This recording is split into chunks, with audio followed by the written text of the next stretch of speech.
sur le 93.9 FM stéréo.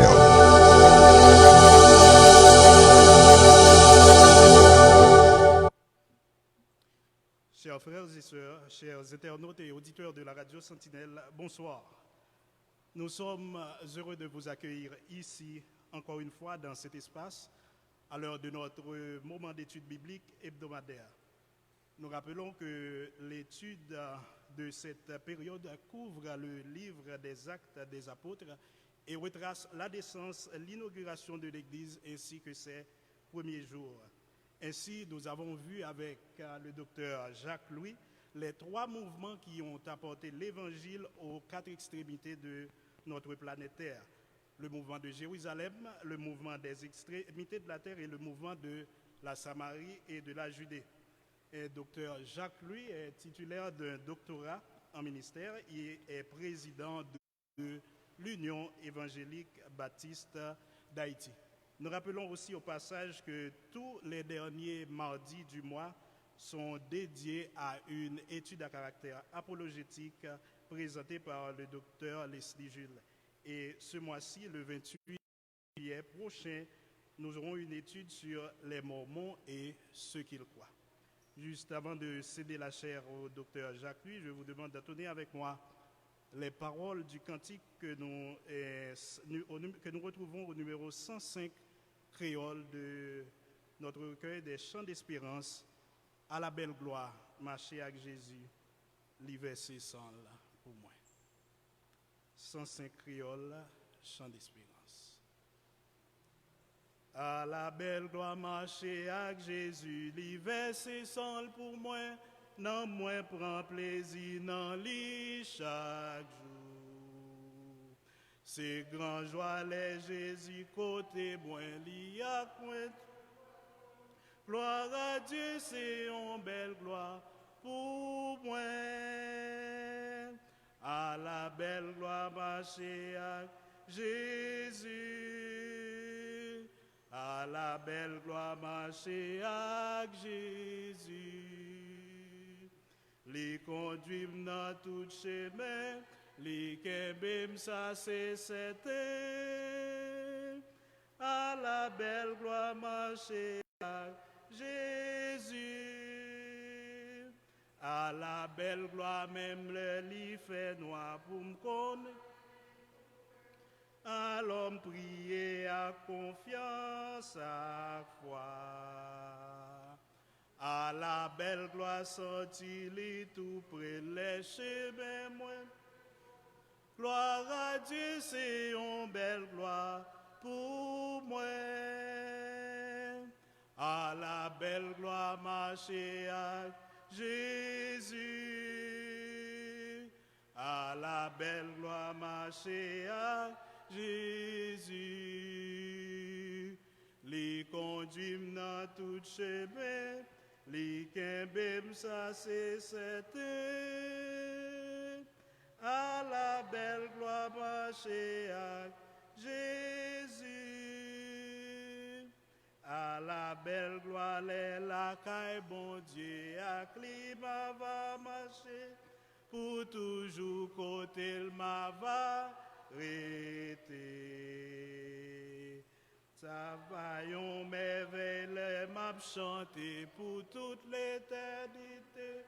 Gloire à Dieu, c'est une belle gloire pour moi. À la belle gloire marcher avec Jésus. À la belle gloire marcher avec Jésus. Les conduire dans tout chemin, les kembem ça c'est certain. À la belle gloire marcher avec Jésus. Récitons ensemble le psaume 23. L'Éternel est mon berger, je ne manquerai de rien. Il me fait reposer dans de verts pâturages. Il me dirige près des eaux paisibles. Il restaure mon âme. Il me conduit dans les sentiers de la justice à cause de son nom. Quand je marche dans la vallée de l'ombre de la mort, je ne crains aucun mal, car tu es avec moi. Ta houlette et ton bâton me rassurent. Tu dresses devant moi une table en face de mes adversaires. Tu induis ma tête et ma coupe déborde. Oui, le bonheur et la grâce m'accompagneront tous mes jours de ma vie, et j'habiterai dans la maison de l'Éternel jusqu'à la fin de mes jours. Amen. Prions Dieu. Notre Père, nous te disons merci. Merci de nous avoir protégés, merci de nous avoir accordé une bonne semaine. Et maintenant, nous sommes réunis ici dans cette enceinte pour l'étude de ta parole. Nous te prions que ce moment soit un instant béni pour notre âme, pour notre esprit, pour notre corps, pour notre vie, pour notre communauté. Nous remettons entre tes mains tous les frères et sœurs qui sont ici présents. Notre pasteur qui va nous conduire dans cette étude, qu'il soit couvert par ton Saint-Esprit et que chaque mot, chaque phrase, chaque enseignement soit donné sous la dictée de ton Saint-Esprit et que cela soit un bénéfice pour notre vie présente et à venir. Nous te disons merci pour l'aurore de jour meilleur après ce moment de pandémie. Merci pour les activités de l'Église qui vont reprendre bientôt. Donne-nous de la sagesse, de la force et le courage nécessaire pour persévérer, continuer avec ton ministère. Et bénis chaque personne qui participera aux activités de l'Église. Nous te prions au nom de ton Fils Jésus. Amen.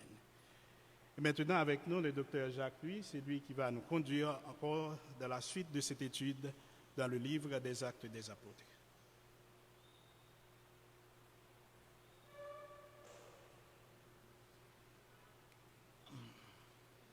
Merci, Pasteur Coquillon.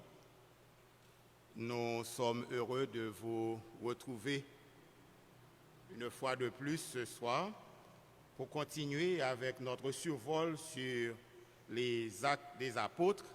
En réalité, c'est le dernier de la série sur le survol des Actes des Apôtres que nous allons voir aujourd'hui.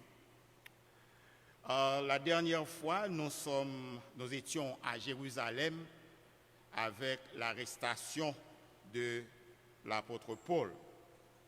Mais nous allons revenir un peu là-dessus et nous allons même retourner jusqu'à l'appel de Paul au ministère.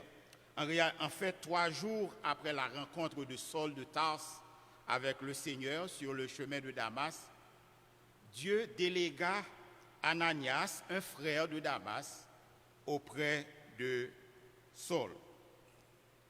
Vous comprenez que Ananias avait des objections naturelles parce que, selon ses propres mots, il avait appris de plusieurs personnes tous les maux que Saul a fait au sein dans Jérusalem et il était au courant de sa mission à Damas. Pour rassurer Ananias, le Seigneur lui dévoile la grande vocation du futur apôtre en Actes chapitre 9, les versets 15 et 16.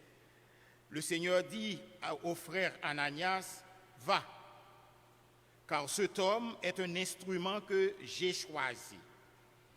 J'ai choisi cet instrument pour porter mon nom devant les nations, devant les rois et devant les fils d'Israël. » Et le verset 16, « Et je lui montrerai tout ce qu'il doit souffrir pour mon nom. » Alors, si vous vous posiez la question pourquoi, après tout ce que Paul avait appris et sur ce qui pouvait l'arriver avant d'aller à Jérusalem, il est allé quand même, on a ici la réponse dans Actes chapitre 9, le verset 16, parce que le Seigneur avait prédit clairement qu'il montrera à Paul tout ce qu'il doit souffrir pour son nom.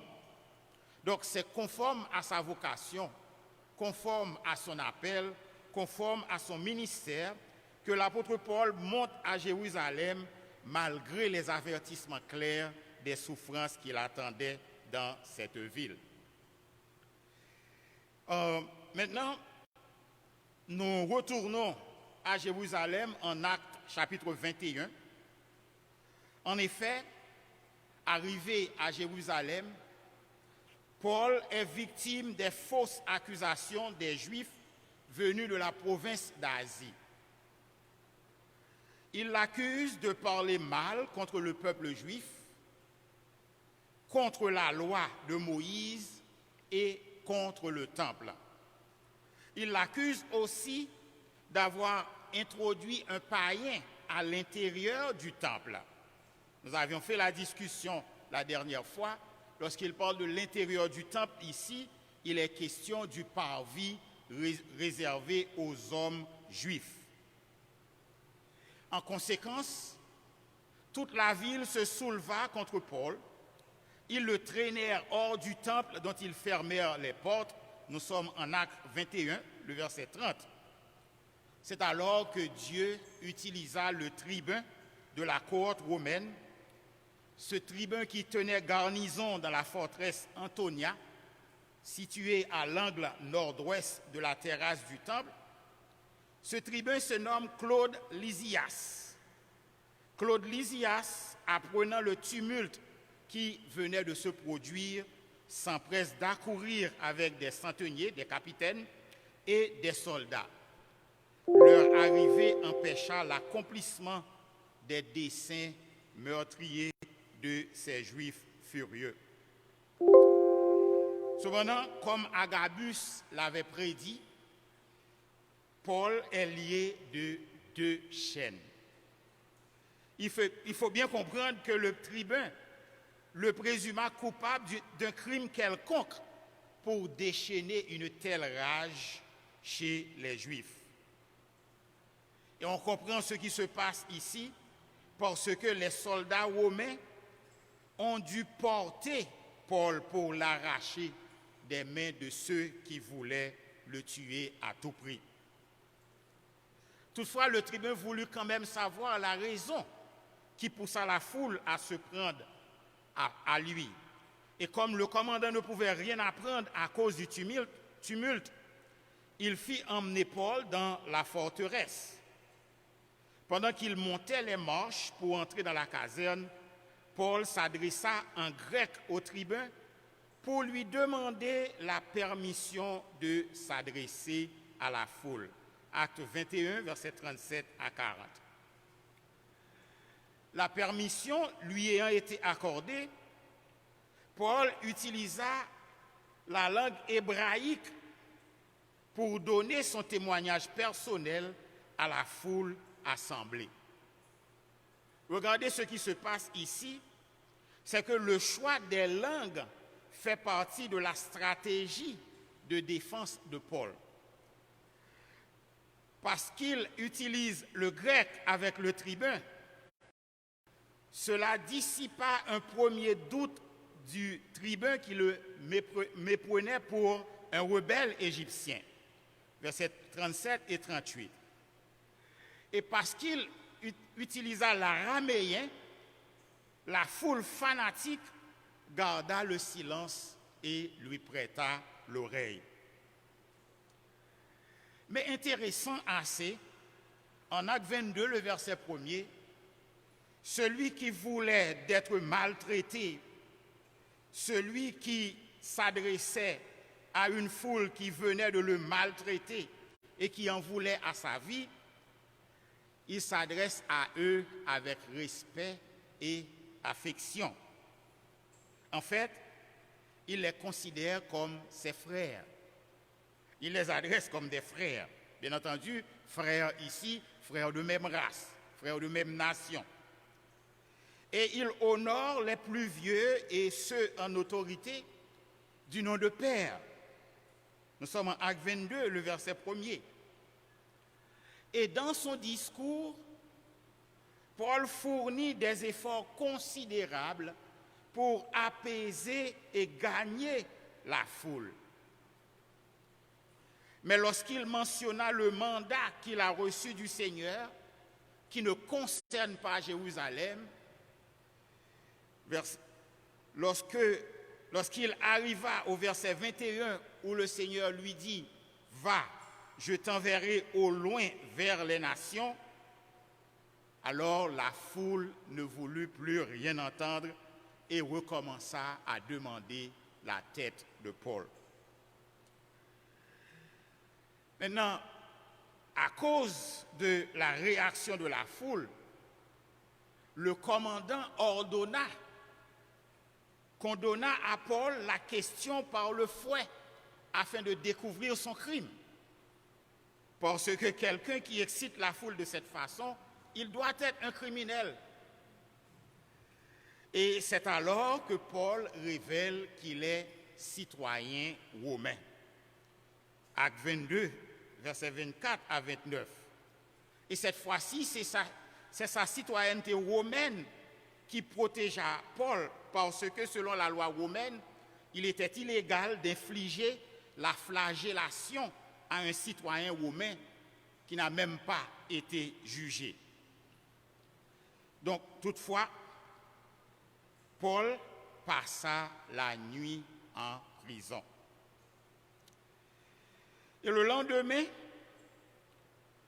le tribun, toujours, il voulut connaître les raisons, donc il convoqua le Sanhédrin. Les membres du Sanhédrin étaient les souverains sacrificateurs, ceux qui étaient en fonction ou bien qui étaient anciennement actifs, avec les membres de leur famille privilégiée. Et il y avait aussi des anciens qui étaient chefs de tribus, de familles, de classes sacerdotales, des scribes ou docteurs de la loi, des pharisiens et des sadducéens. Et si nous lisons dans Jean 18, le verset 22, il y avait aussi des huissiers. Et selon Marc 14, verset 65, il y avait des serviteurs du conseil. Donc, le tribun réunit le Sanhédrin et devant le Sanhédrin, en Actes chapitre 22, devant le Sanhédrin, Paul introduisit son discours par l'affirmation qu'il s'était conduit pendant sa vie entière en toute bonne conscience.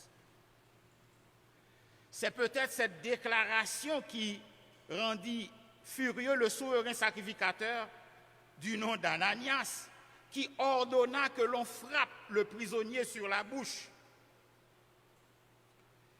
Et conscient du danger auquel il était exposé, Paul utilisa une stratégie de controverse en s'identifiant comme pharisien et avec une question doctrinale, la résurrection des morts.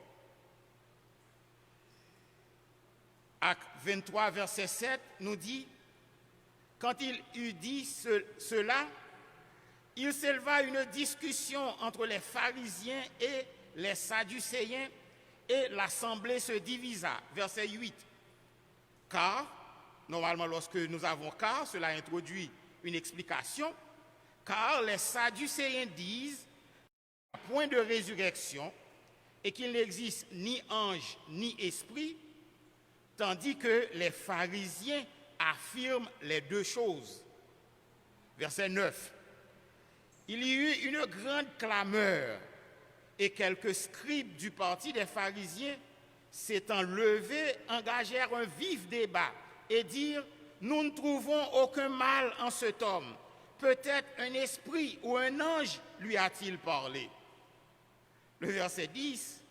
Comme la discorde allait croissant, le tribun, craignant que Paul ne soit mis en pièces par ces gens, fit descendre les soldats pour l'enlever du milieu d'eux et le conduire à la forteresse.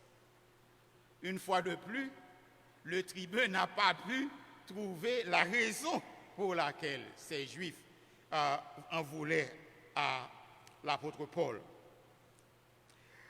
Mais nous devons souligner à ce point que beaucoup de commentateurs critiquent Paul pour sa tactique de division devant le Sanhédrin.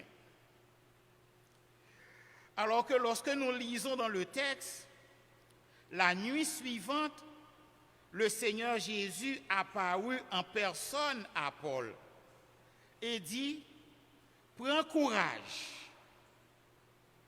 car de même que tu as rendu témoignage de moi dans Jérusalem, il faut aussi que tu rendes témoignage dans Rome. » Et si nous regardons de l'apparition du Seigneur à Paul, il n'y a pas un seul mot de critique, pas un seul mot de reproche de la part du Seigneur, mais plutôt une approbation rassurante et une promesse. Et s'il est vrai que Paul a reçu une approbation du Seigneur et une promesse de témoigner pour lui dans Jérusalem, de notre côté, un groupe de plus de 40 hommes monte un complot contre la vie de Paul. Nous sommes au chapitre 23, les versets 12 à 15. Ils jurèrent avec imprécation contre leur propre personne de ne rien manger ou boire jusqu'à ce que Paul soit tué. Et j'ai noté dans ce texte que le Seigneur est apparu à Paul pendant la nuit et que ces hommes qui font le complot contre sa vie se sont réunis le lendemain pendant le jour. Mais nous comprenons ici que Dieu, il va utiliser le neveu de Paul et le tribun Claude Lysias pour protéger la vie de Paul parce que le complot a été découvert et après la découverte du complot, le tribun décida de transférer Paul à Césarée, chapitre 23, versets 23 et 24. Mais nous notons ici, une fois de plus, que le tribun décide d'avoir une escorte militaire pour le prisonnier composée de 200 soldats, 70 cavaliers et 200 archers. Notez avec moi, 470 soldats pour protéger un prisonnier. 470 soldats. Et le transfert devait se faire, une fois de plus, sous couvert de l'obscurité, avec un départ prévu à 9h du soir. Bon, il est vrai que c'est surtout la réputation du tribun qui le préoccupait dans cette affaire. Toutefois, nous comprenons qu'il voulait à tout prix protéger la vie de Paul, ce citoyen romain, et il est devenu en ce sens un pion important pour Dieu dans l'accomplissement de sa promesse à Paul de témoigner pour lui dans Rome. Paul est transféré à Césarée. Normalement, c'est là où se trouvait le siège du gouvernement, le gouverneur. Et 5 jours après le transfert de Paul à Césarée, au chapitre 24, une délégation composée du souverain sacrificateur, des anciens et un avocat du nom de Tertulle arriva à Césarée. Chapitre 24, le verset 1er. Et Tertulle, l'avocat du Sanhédrin, après avoir flatté le gouverneur pour s'assurer ses bonnes grâces, porta 4 accusations contre Paul. Nous sommes au verset 5. Il dit que Paul est une peste. Acte 24, verset 5. Paul est une peste, c'est-à-dire un personnage nuisible, donc un danger public que le gouverneur ne doit supporter à aucun prix. Deuxième accusation. Paul excite des divisions parmi tous les Juifs du monde. Donc, il est un danger public. Troisième accusation. Paul est le chef de la secte des Nazaréens. C'était une façon de désigner les chrétiens disciples de Jésus de Nazareth. Et quatrième accusation, Paul a tenté de profaner le temple. Chapitre 24, le verset 6. Et lorsque nous regardons ce qui se passe dans le procès, nous réalisons que Paul n'avait pas d'avocat humain. Ainsi, il dut défendre lui-même sa cause. Et il donne, sa réponse est plutôt systématique. Nous sommes déjà au verset 11 du chapitre 24. À l'accusation d'être une peste, Paul répond, nous lisons le verset 11. Il n'y a pas plus de 12 jours, tu peux t'en assurer, bien entendu il s'adresse au gouverneur, que je suis monté à Jérusalem pour adorer. Donc au lieu d'être une peste, un danger public, je suis un adorateur du Dieu vivant. C'était la première ligne de défense de l'apôtre Paul. À l'accusation d'exciter des divisions parmi tous les Juifs du monde, verset 12, Paul répond, « On ne m'a trouvé ni dans le temple, ni dans les synagogues, ni dans la ville, discutant avec quelqu'un ou provoquant un rassemblement séditieux de la foule. » Verset 13. « Et il ne saurait prouver ce dont il m'accuse maintenant. » Donc, il m'accuse d'exciter des divisions, mais personne ne peut prouver m'avoir trouvé avoir un attroupement quelque part, soit dans le temple, soit dans les synagogues, soit dans la ville. Ils ne peuvent même pas dire qu'ils m'ont vu discuter avec quelqu'un. Donc, l'accusation de provoquer des divisions, selon la défense de Paul, est sans fondement. À l'accusation d'être le chef de la secte des Nazaréens, Paul répond, verset 14, « Je t'avoue, gouverneur, je t'avoue bien que je sers le Dieu de mes pères selon la voie qu'ils appellent une secte. » Remarquez, il ne dit pas qu'il ne fait pas partie des disciples de Jésus de Nazareth. Mais il dit qu'il sert le Dieu des pères selon la voie qu'ils appellent une secte, croyant tout ce qui est écrit dans la loi et les prophètes, désignant ainsi l'Ancien Testament, les Écritures.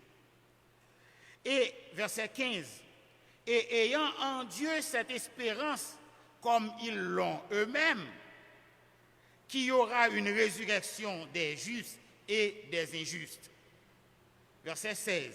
« C'est pourquoi je m'efforce d'avoir constamment une conscience sans reproche devant Dieu et devant les hommes. » Et le verset 17. « Après une absence de plusieurs années, je suis venu pour faire des aumônes à ma nation et pour présenter des offrandes. »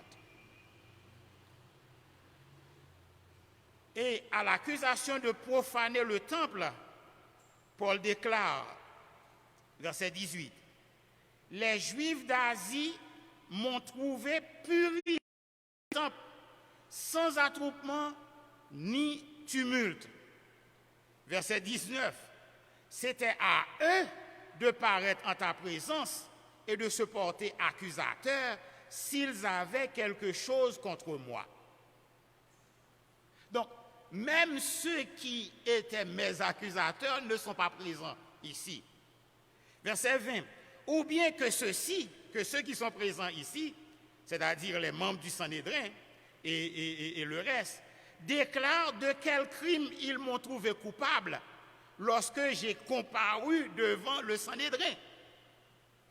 À moins que ce ne soit uniquement de ce cri que j'ai fait entendre au milieu d'eux, c'est à cause de la résurrection des morts que je suis aujourd'hui mis en jugement devant vous. » Vous vous rappelez que lorsque Paul est apparu devant le Sanhédrin, et qu'il avait évoqué la question de la résurrection des morts, les pharisiens qui étaient présents dans le Sanhédrin ont dit que peut-être que Paul a reçu une révélation spéciale. Donc, il est innocent. Donc, un groupe avait pratiquement déjà déclaré que Paul est innocent. Alors, après l'intervention de Paul, Félix, le gouverneur, voulant plaire aux Juifs, adopta la pratique de prolonger l'affaire. L'enquête se poursuit et il ajourna la séance jusqu'à la prochaine visite de Lysias. Visite qui n'est jamais mentionnée dans les Actes des Apôtres. Cependant, nous sommes, alors, chapitre 24, le verset 22. Cependant, il donna l'ordre au centenier de garder Paul en lui laissant une certaine liberté et en n'empêchant aucun des siens de lui rendre des services. Ce qui indique clairement que le gouverneur Félix ne considérait pas Paul comme un criminel. Et lorsque nous lisons dans le texte, nous voyons qu'après le procès public, Félix eut beaucoup d'entretiens privés avec Paul, espérant que des amis de Paul lui verseraient un paiement illicite afin d'obtenir sa libération. Donc ce n'est pas aujourd'hui que cela commence. Cependant, malgré l'innocence reconnue de Paul, il était encore gardé en prison lorsque Félix quitta le poste de gouverneur 2 ans plus tard, acte 24, le verset 27. Nous sommes aux environs de l'an 60. Porcius Festus remplaça Félix comme gouverneur. Acte 24, le verset 27. Après l'investiture de Festus comme gouverneur, les leaders juifs revinrent à la charge et tentèrent à nouveau de mettre à exécution leur plan d'assassiner Paul. Acte 25, le verset 3. Et heureusement, comme la première fois, ce plan d'assassinat ne put être mené à bout, alors ils se résignèrent à accuser Paul une fois de plus devant un tribunal. Acte 25, verset 7. Paul entreprit sa défense en clamant bien haut qu'il n'était coupable ni contre la loi des Juifs, ni contre le temple, ni contre César. Acte 25, verset 8. Alors, voulant plaire aux Juifs, Festus suggéra à Paul de monter à Jérusalem pour être jugé. L'apôtre Paul, conscient des dangers d'une telle entreprise et convaincu de sa totale innocence, appela à César. Chapitre 25, versets 10 à 12. Normalement, c'était le droit de tout citoyen romain de demander d'être jugé par l'empereur en personne. Maintenant, Paul est gardé en prison et puisqu'il demanda à être entendu par César, César était comme, disons, la cour de cassation. Donc, puisqu'il demande de comparaître devant César, donc Festus dit, eh bien, tu iras devant César. Mais je ne sais qu'est-ce que je dois écrire pour envoyer à César, quel est le rapport pour le prisonnier. Et c'est pourquoi lorsque le roi Agrippa II et sa sœur Bérénice, Agrippa II, c'est le fils d'Agrippa I qui mit à mort Jacques, le disciple de Jésus et qui avait fait arrêter Pierre, et selon Acte 12 qui expira rongé de verre, et il vint visiter Festus pour probablement le féliciter pour son nouveau poste. Et il manifesta de l'intérêt à entendre Paul. Dans l'introduction de la séance au tribunal, Festus reconnut explicitement l'innocence de Paul. Acte 25, versets 23 à 27. Ayant été invité à parler, Paul se présente comme un ancien pharisien selon la secte la plus rigide de la religion juive. Chapitre 26, versets 4 et 5. Il déclare partager l'espérance des 12 tribus d'Israël en un Dieu qui peut ressusciter les morts. Chapitre 26, versets 6 à 8. Ensuite, il enchaîna avec le témoignage de sa conversion sur la route de Damas, chapitre 26, versets 9 à 16, et du même coup à son appel au ministère, chapitre 26, versets 16 à 18. Et Paul confia que c'est son ministère parmi les païens qui est la cause de tous ces problèmes avec les Juifs. Une fois de plus, il souligna que son message est en conformité avec les prophéties de l'Ancien Testament, chapitre 26, versets 22-23. Alors Festus intervint pour faire comprendre à Paul que pour lui, ce message était une folie. Il dit, ton grand savoir te fait déraisonner. Cependant, comme le dit si bien F.F. Bruce, ce qui était de la pure folie dans la pensée du gouverneur était la plus chère vérité et faisait parfaitement sens pour Paul. Et Paul le fit savoir à Festus et lança une invitation d'abord à Agrippa, avec qui il eut un petit échange, ensuite à toute l'assemblée présente à devenir chrétien. Le Seigneur avait dit, lorsqu'il a appelé Paul, qu'il sera un témoin devant les nations, devant les rois, devant les gouverneurs. Et en prison, c'est une opportunité de s'adresser à des autorités. À la fin de la séance, chapitre 27, verset 31, tous se mirent d'accord que Paul n'a rien fait qui mérite la mort ou la prison. Cependant, il avait appelé à César, il doit comparaître devant César. Et au chapitre 27, Festus plaça Paul sous le commandement d'un centenier du nom de Julius en route pour Rome. Chapitre 27, le verset 1er. Ils s'embarquèrent pour Myra et Luc mentionne que Aristarque, macédonien de Thessalonique, accompagna Paul dans ce voyage, et aussi bien que Luc, parce qu'il y allait nous. À Sidon, le centenier permit à Paul d'aller chez ses amis et de recevoir leurs soins. Vous comprenez? Un prisonnier qui est permis d'aller chez ses amis et de recevoir leurs soins et revenir, bien entendu. On s'embarque pour l'Italie. À Myra, le centenier fit monter Paul dans un bateau d'Alexandrie qui allait en Italie. Chapitre 27, le verset 6.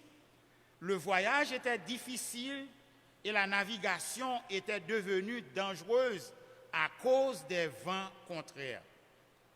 Et le bateau est finalement pris dans une tempête si violente que les marins durent laisser le bateau aller à la dérive. Ils ne pouvaient plus contrôler le bateau.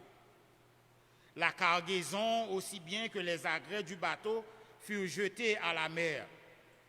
Et, verset 20 du chapitre 27, le soleil et les étoiles ne parurent pas plusieurs jours. Et vous comprenez que c'était la façon pour les marins de se diriger, de se repérer. Ils n'ont pas de soleil, ils n'ont pas d'étoiles, donc pas moyen de s'orienter. S'orienter devenait pratiquement impossible. Et on comprend pourquoi ils ont perdu tout espoir de sortir vivants de cette tempête et ils ont perdu tout désir de se nourrir. Alors c'est alors que le prisonnier Paul prit l'initiative des opérations par des paroles rassurantes. Il avait reçu l'assurance du Dieu vivant de témoigner dans Rome lorsqu'il a été arrêté à Jérusalem, il y a de cela plus de 2 ans, chapitre 23, le verset 11. Et cette promesse lui a été renouvelée au milieu même de cette tempête, chapitre 27, les versets 23 et 24. Et cette fois, il a une assurance formelle que tous ceux qui voyagent avec lui auront la vie sauve. Le 14e jour, chapitre 27, le verset 33, les matelots firent échouer le bateau sur l'île de Malte, verset 41 du chapitre 27. Et selon les versets 42 à 44, selon le verset 37, le bateau transportait 276 passagers et tous parvinrent à terre sains et saufs comme le Seigneur l'avait promis à Paul. Maintenant, sur l'île de Malte, le Seigneur va faire provision d'une façon spéciale. Les habitants de Malte, nous sommes déjà au chapitre 28, témoignèrent d'une hospitalité peu commune. Et comme il y avait de la pluie et il faisait froid, et il y avait un feu pour se réchauffer, Paul, ramassant un fagot de bois mort pour le jeter dans le brasier, une vipère en sort, le mord, et reste suspendu à sa main. À cette vue, les Maltais sont convaincus que Paul est un meurtrier, puisque la justice divine ne lui permit pas de vivre après qu'il a échappé au flot. Mais comme les spectateurs ne le voient pas enfler et tomber, ils en viennent à penser que c'est un Dieu.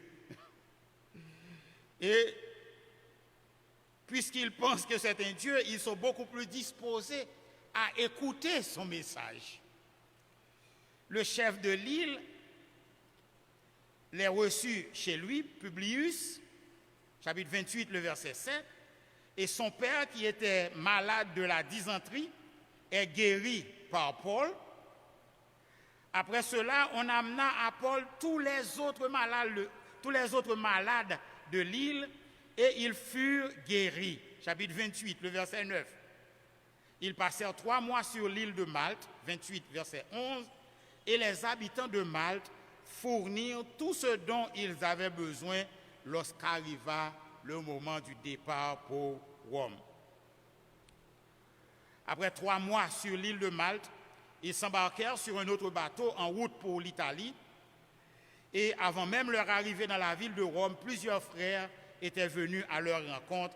Ceci fortifia Paul. Chapitre 28, le verset 15.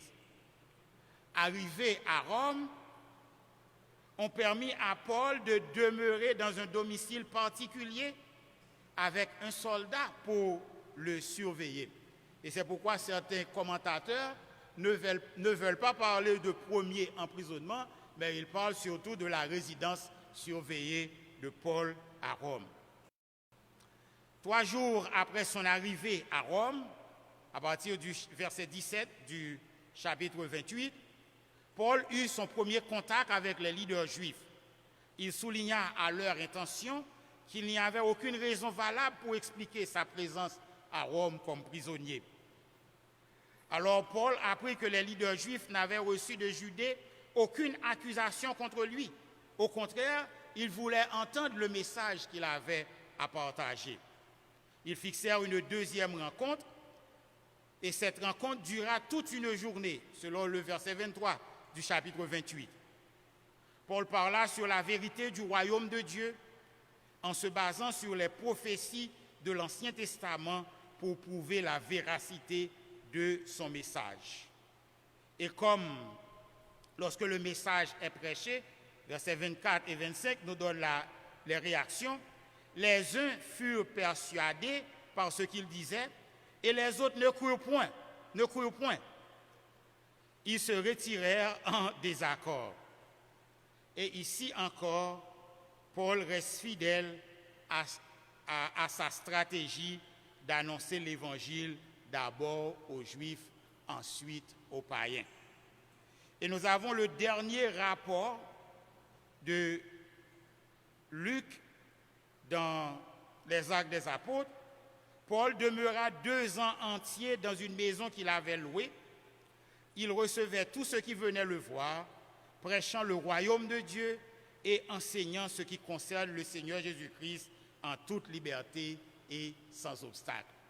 Intéressant, quelqu'un qui est arrêté et emprisonné pour le message de l'Évangile habite dans une maison qu'il a louée comme prisonnier tout en continuant à prêcher l'Évangile. Et il passa 2 ans, et ainsi 2 ans entiers selon le rapport.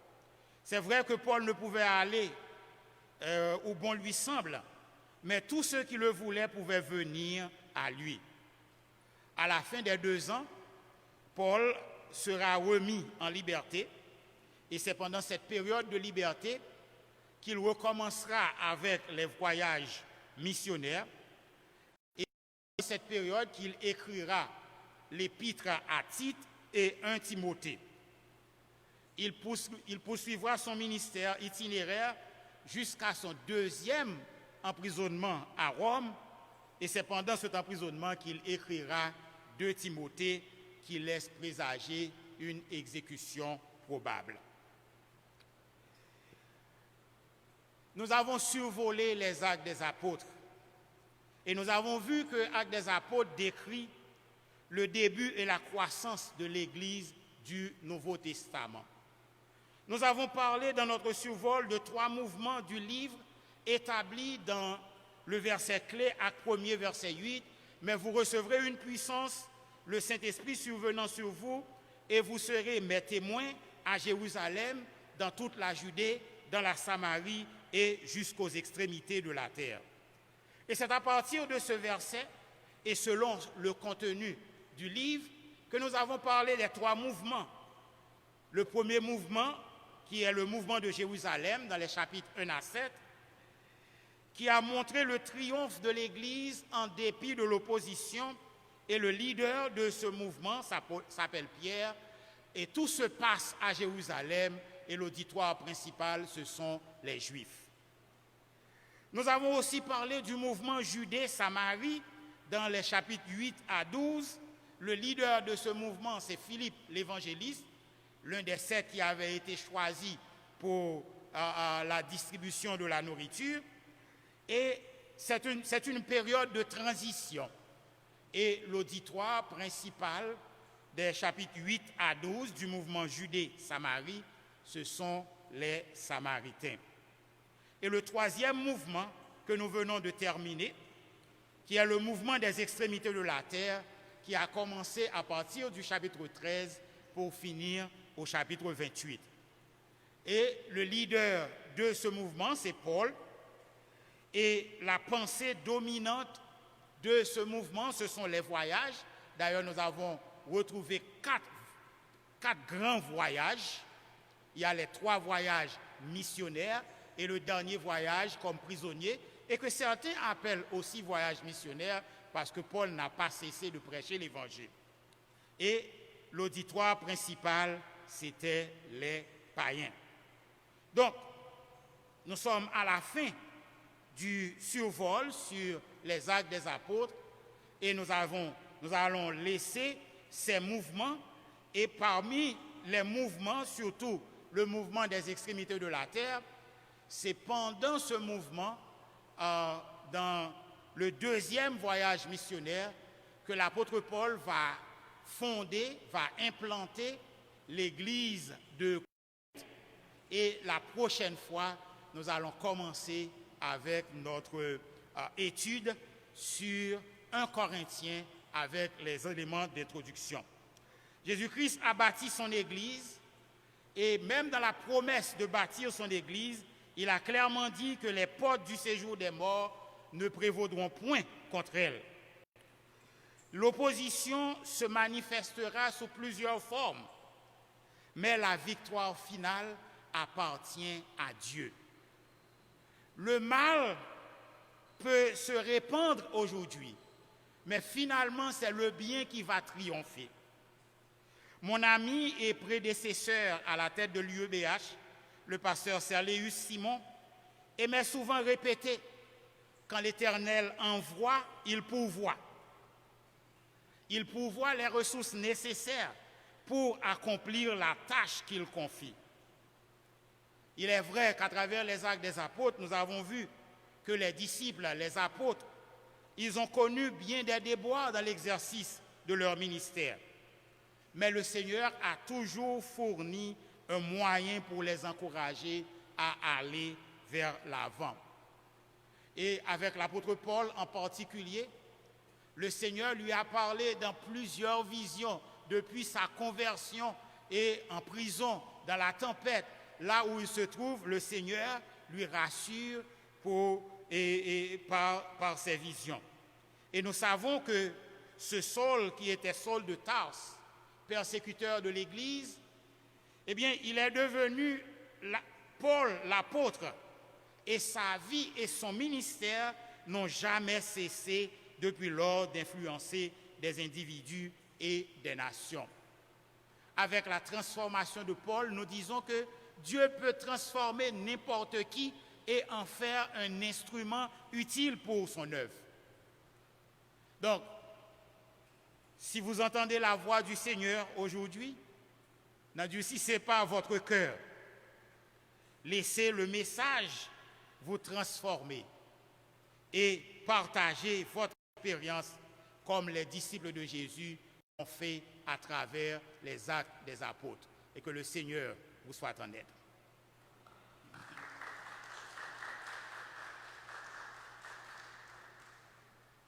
Merci au pasteur Jacques-Louis pour cette merveilleuse présentation concernant le 4e voyage de Paul en tant que missionnaire, mais prisonnier. Et maintenant, nous avons quelques minutes si vous avez des questions concernant l'étude de cet après-midi. Et à tous nos auditeurs, nous rappelons que vous pouvez envoyer vos questions sur les numéros qui vous ont été communiqués, que vous pouvez trouver sur la page Facebook de la Radio Sentinelle ou par messagerie sur la page de Facebook ou par email. Question? OK. Il y a une question. Alors, les numéros, je n'hésite pas avec moi pour le moment.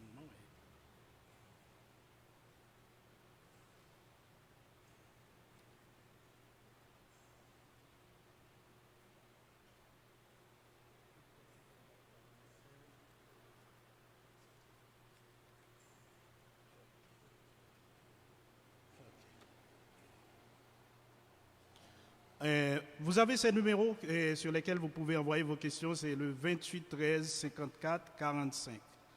28 13 54 45 ou 28 13 54 46. Et sur Facebook, la messagerie de la page de la Radio Sentinelle Haïti 93.9 en stéréo. S'il n'y a pas de questions ici, prend fin ce voyage à travers le livre des Actes des Apôtres qui nous retrace la croissance de l'Église dans le Nouveau Testament. Et dans ce dernier épisode, nous avons vu le voyage de Paul en tant que prisonnier et même injustement accusé, arrêté, les mains enchaînées. Il ne cessa pas, il continua de présenter Christ et défendre le message de l'évangile du salut. Il était convaincu, extrêmement convaincu, qu'il n'y avait de salut en aucun autre don. Et pour être témoin à ce niveau, il faut de la foi, il faut de la conviction, il faut de la hardiesse. Et pendant que nous méditons cette dernière épisode, cette dernière étude, je vous invite à entonner avec moi les paroles de ce cantique que nous trouvons au numéro 34 du recueil des chants d'espérance section créole. Est-ce que vous voulez vivre pour Jésus net et puis toujours? Est-ce que vous voulez marcher avec lui tous les jours? Est-ce que vous voulez l'hypothèque chaque jour? Soutenir qu'il autour, quitter le faire ou qu'on l'y fait? Est-ce que vous voulez vivre pour Jésus net et puis toujours? Est-ce que vous voulez marcher avec lui tous les jours. Est-ce qu'on veut l'hypothèque chaque jour soutenir ou tout? Quitter le fait ou qu'on livre? Puissance di cap fait ou ça ou doué, sans le cap nettoyer que ou qu'on lié. Amour, li va plein d'amour si ou quoi, plutôt quitter le conduit ou qu'on livre. Est-ce qu'on veut les faire ou les poursuivre, coûte que coûte? Est-ce qu'on veut le courage pour faire n'importe qui route?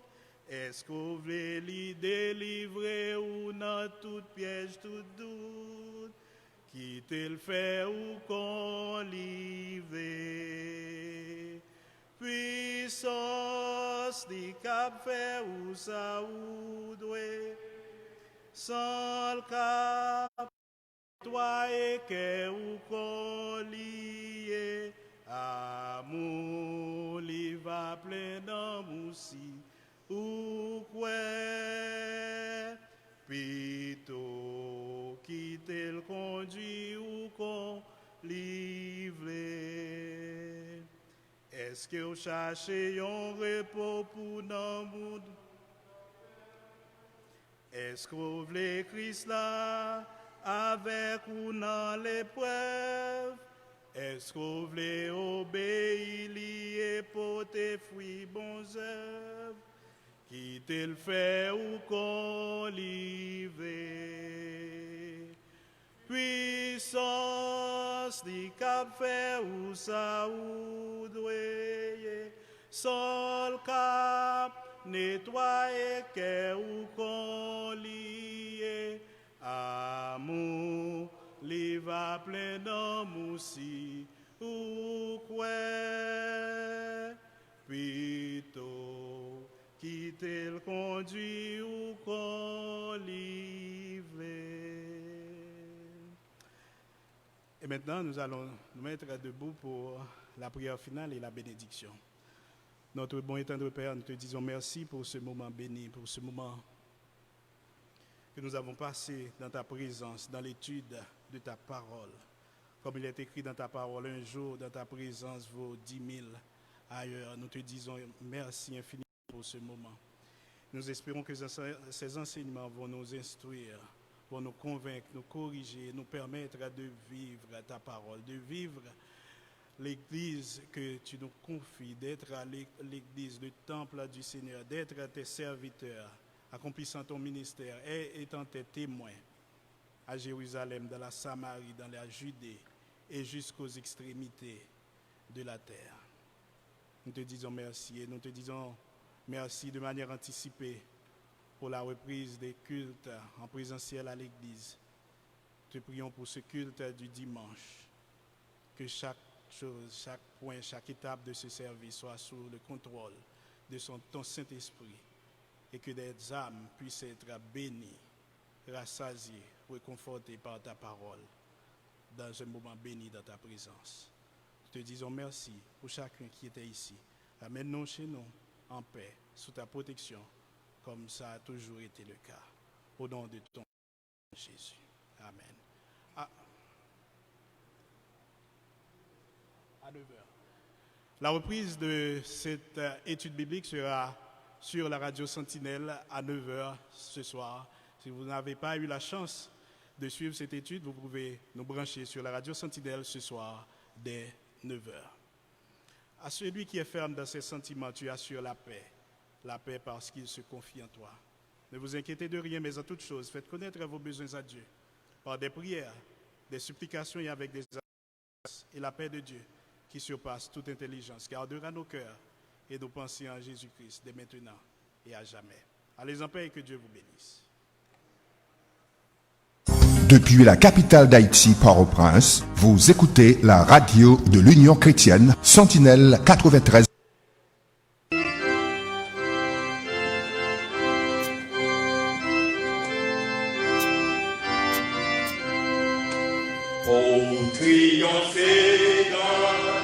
combat.